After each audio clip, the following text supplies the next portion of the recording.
However, if you look at this district as a business, and understand it is a business, this school district is one of the biggest businesses in the area. If you look at this school district like you look at any other business, there's another choice, and it's right here. How can we choose to take control of the district's financial future? What do we need to do to take control of the district's future? Now, what I'm going to talk about, everything I'm going to talk about today, comes from the district, either through their audits or through the information provided through the State of Michigan's Financial Information Database. You probably can't read it up here, but down the very bottom is the website. If you want to go say, pull the same information I do, you're welcome to do that and say, oh yeah, he is right, that's what the revenues were. But anyway, the point is, the information I'm going to talk about is not Arch Lewis's information. It's not MEA's information. It's the school district's information. So I took a look at salaries over the last 6 years, teacher salaries, and I have to say, in fact, they've increased. As a percent of expenditures, which you can't see up on the top, as a percent of expenditures, they have increased 33/100% a year over the last 6 years. So you know that's 33 cents for every $100 that they spend on salaries. Bottom line is, the graph is pretty much says it all, which is what? Teachers' salaries over the last 6 years have been what? Flat. Just flat. But there's something else I want you to know. See that yellow arrow bar at the top? That is a statewide average. It's just a hair under 60% of districts' expenditures across the state are devoted to instructional compensation costs for teachers. So the problem is not that they're paying too much somehow and it's driving the train and driving them into bankruptcy. The problem from an educational standpoint may be what? That they're not spending enough. There is one area, however, that's higher than the state average. You're probably amazed by this. It's the people that make the decision about how much money people get paid, called administrators. Administrators are above the state. This is the only group in West Bloomfield that is above the state average. So I wanted to take a look at those non-educational expenditures. And they really fall into three categories. The little gray bar you see occasionally is transferred to debt service fund. The red bar is capital outlay spent directly from the general fund. And the blue bar is transferred to athletics. Now, don't get me wrong here. Before I got old and fat, I was a jock and a coach. So I do understand athletics. But the catch is that every one of these programs can be paid for in other ways other than using the general fund monies intended for every kid who walks through the door of West Bloomfield. So the question is this the highest best use of those dollars? For instance, capital outlay can be paid for how? Out of either a sinking fund you ask the voters to pass or just a capital projects fund. Debt service should be paid from servicing bonds with the millage that supports the bonds to pay for the debt. It builds the buildings and does that kind of stuff. Or refurbishes them. Athletics. More and more schools now are starting to move to what? A recreation millage to supplement and pay for athletics.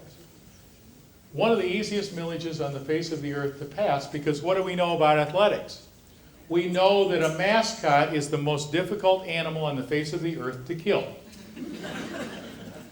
People will support paying for athletics before they would support paying for enhanced English and math skills.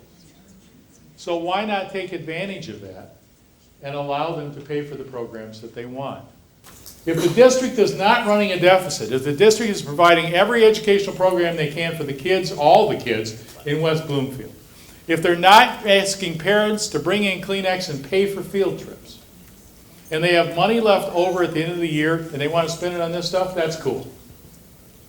If that's not true, this is no more responsible than me transferring my money to the Florida Vacation Fund when I can't pay my mortgage. And that's the problem with this. Fund surplus without transfers, without that spending, okay, is the green bars. Fund surplus with that spending is the red bars. I want you to just go over here, since you maybe can't read the numbers, and say rather than having a $1.1 or $2 million deficit last year, had they not spent that money for non-educational things, they would have had a surplus of about $5.5 million. To the question, what is driving the train if the district is running a deficit? It's right here. That's the problem. Who's the driver of this train? We need to get that. Yeah. The driver of this train is your superintendent and your school board. Here's what's fascinating is if you look at their 2010-11 budget, it's like a junkie who can't get off heroin. They continue the same spending pattern. You know, you take a cut so that we can fix the roof with the money that was intended to educate a third grader. At the end of the school year, on June 30th, the day that they had a $1.2 million, or whatever it was, deficit in their fund balance, accounting number, in the bank, they had $6 million in cash. Yeah, same day. Working capital is what operates a school district. They have money. How connected are those resources to what? Core educational strategies.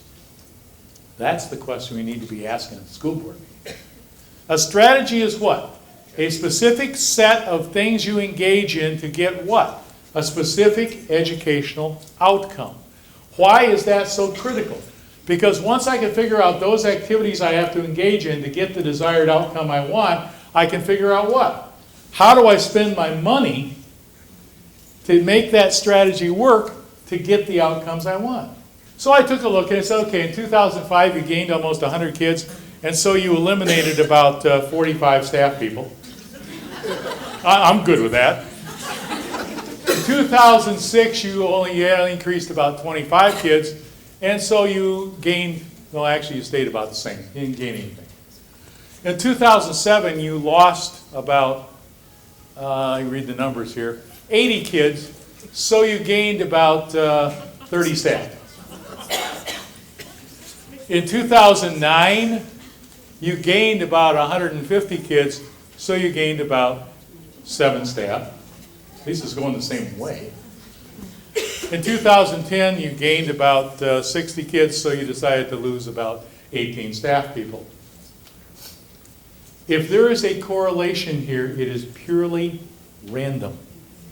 I don't know of any system that says you attract, retain, and reward quality educators by saying, listen, I want to give you less to have you work more and get a better outcome in spite of what I do and don't support you. And you come to work there, right? This Eric Hanachek, a pretty conservative guy, but this was reported in Brookings. In the simplest terms, funds devoted to schools should be put to their best possible use. If a program does not improve student performance, do not fund it. You got to decide, am I spending money on the program or am I reducing the compensation of the program? But once I decide, what do I have to do? Stay with it. This is like my puppy. Shall I go outside or pee on the floor? I mean, the problem is that you get to a school board meeting at the end of the year and they congratulate the budget manager. Congratulations, you have $2 million more than you thought you were going to have. Isn't that great? Here's the problem with that. If they had acknowledged that $2 million when the school year started, what could they have done? Spend it on kids.